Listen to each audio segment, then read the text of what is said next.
Greetings, Minecrafters, and welcome to another exciting Minecraft discussion in the woods way back here. Looks like it might rain, so I might have to duck under like a tree or something, I don't know. Anyway, my name is Kimberly Quinn, and I am really excited to talk with you today about use your value. Use your value. And I'm talking about service. And before you hang up on me, which is totally fine if this isn't your shtick, I'm not talking about religion, although the major religions out there do talk about being of service. We're going to talk about the practicality of it. And here's the thing, you know, we can be very, very focused on ourselves, even if it's under the guise of, or really is about self-improvement. You know, the bookstores are loaded with self-help sections, right? There's just like stacks and stacks of books on, you know, rows and rows of shelves for self-help, and that's all good, but you know, is there a section in bookstores for helping others? I haven't seen one, and it seems to me that this is the whole point, that we're here. You know, regardless of what your role is in life, you know, teacher, doctor, lawyer, yoga instructor, barista, whatever it is, no matter what it is, like we've been talking about bringing success with you, we can bring service to anything we do. And I think this is really important. And for me, I actually did this on the way in, because just like I say with my students, I don't ask them to do anything, you know, like the strategies we do in class and things that I'm not all, you know, working on myself. I'm I say walk the talk, talk the walk, walk the talk. There we go. Walk the talk. I definitely am a walk the talk person. And on the way in here, I was thinking to myself right on the trail, you know, if I were to check out and go to my great reward, as my grandmother would say, go to your great reward, what would I want it to say on my, you know, memorial stone? Not that I'll be buried because I'm too claustrophobic, but whatever kind of stone, or just pretend. What I wanted to say, oh, she got that promotion. She wrote those books. She wrote those Psychology Today articles. She did a TED Talk. Like, who cares in the big scheme of things? I mean, I care now because hopefully this is reaching people, right? I care like that, but I don't care as far as boxes checked or, you know, just like a list of accomplishments or something, because in that sense, it doesn't make a difference. It only makes a difference if it makes a difference, right? Kind of thing. So I was still walking. This all came to me 15 minutes ago in the first part of the trail. And I would want, I think, to have on my stone, the world was a better place because I was in it, because Kim was in it. I'm always saying the third person because I'm not into that, just because I'm on the video explaining to you.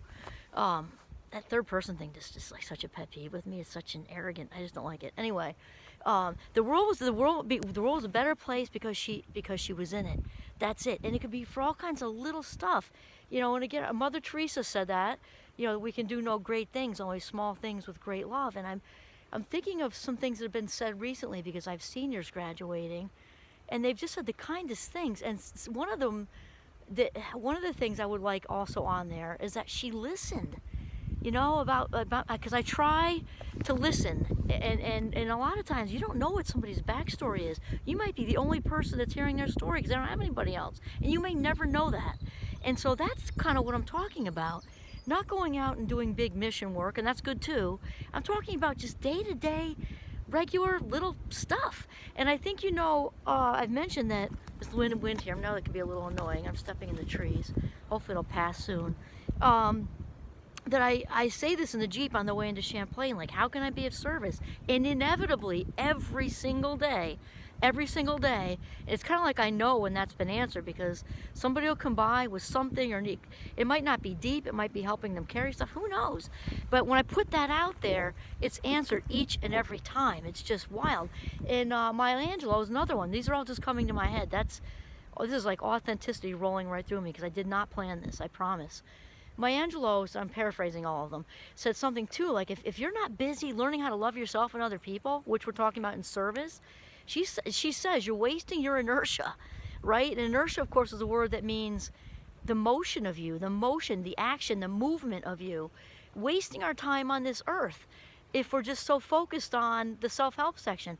How do I lose more weight? How do I stop this? How do I do that? How do I start a business? And that's all good stuff. I don't mean that. It's an add, not subtract situation. You know, we can maybe think about a helping others section in the bookstore. That's all good stuff, but we can be way too focused on here. And when we are, we get trapped in that. And and Gandhi said too, if you're feeling blue, get out and do something for somebody. When we're trapped in here, it's a lonely, lonely place. And also the universe, God, source, higher power, whatever, rewards us when we do good things for people. Even if it's carrying, you see somebody, a gazillion months pregnant, struggling to carry groceries or something, to help them, we get a dopamine fix when we help somebody. So maybe it's the universe's or God's way of helping us to be good to each other. But the service thing, like we are wasting our time on this beautiful planet of ours if we're just trying to check all these accomplishment boxes, without thinking of the listening stuff and then just being present. And another thing I'll wind up with, since I'm talking about like service here, is I took from the rest. I also just thought of this just now. It's how it's like flooding through me, because I was in the restaurant biz for about 8 years with teaching. This is a little while ago now. Like for like 8 years, I bartended, I served, and stuff, and it was a learning curve for me. I had to really learn some of those skill sets because it wasn't easy at first. But anyway, one of the things I took as a life lesson, which came straight out of serving tables. Like you'd have like 4 or 5 busy tables at this ski resort, and I was taught, no matter what, the person who is directly in front of you is who's the most important in that moment. If she's the one ordering or he's the one asking for this person, the other 4 tables that want more ketchup and they can all wait, because the person directly in front of you is your number one in that moment. And I've taken that with me as a life lesson. With my students, if even with one of my colleagues is kind of standing there waiting, or it's the reverse, whoever is directly in front of me in that minute, until they are finished with what it is that they're trying to convey to me, I try my very best to have 100% of my attention devoted to that person directly in front of me. The phone can ring, somebody can be waiting outside my door, somebody could have left me a note. None of that overrides the person who's directly in front of me. And I've tried to live by that, and man, is that a good rule. And of course, we all know what it's like to be actively listened to. And I don't know if it's in the top few best feelings that human beings can experience, I think, because it's so validating. It's so validating. And a bunch of my seniors that have, getting ready to leave, obviously, have sent me the nicest emails about this, when you did that, when you did this, when you did that. And I remember a part of it. But what's so cool, and somebody important said this. Well, we're all important. I don't mean that. Somebody well-known said this, which that's different. People don't always remember what you did or said even, but they remember how you made them feel. People remember how you made them feel.